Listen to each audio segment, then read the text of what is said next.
This is a very quick walkthrough of using the offset path function to create breakout balloons for somebody called Anonymous, who was posting onto the comment section of my blog saying they were having difficulties with it.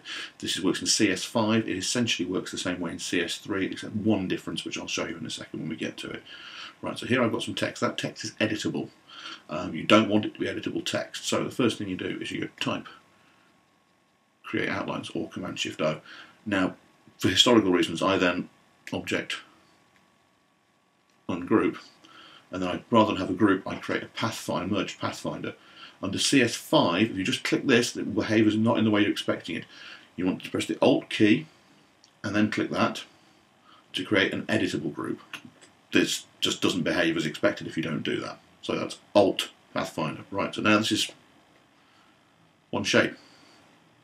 I'll put it on a speech balloon. Object, path, offset path.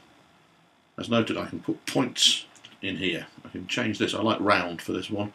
For other graphics effects, you might like bottom, mitre or bevel, but round seems to work best.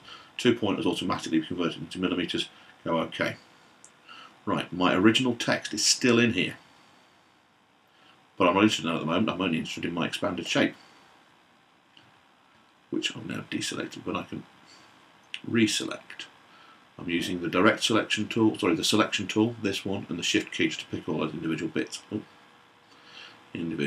up. So that's where I was before I started faffing about my expanded shape from offset path.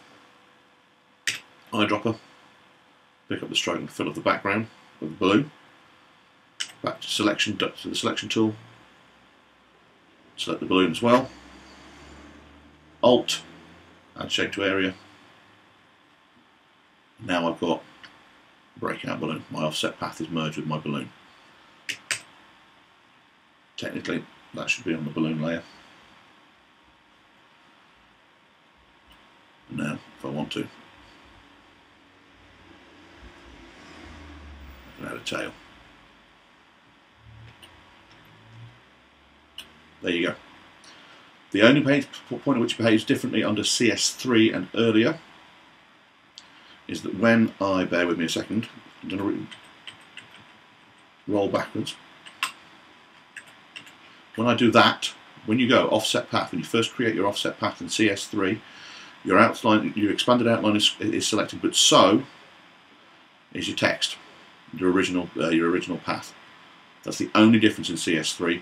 In CS3, all you do is you use the selection tool, hold down the shift key, and deselect the internal text. That's the only difference in the way that should work in CS3 and earlier. But that's all there is to it. If it's not behaving like that, there's a problem. By all means, come back and post comments on the blog, and I will be happy to see how we can see if I can work out what's going on. But that's really all there is to it.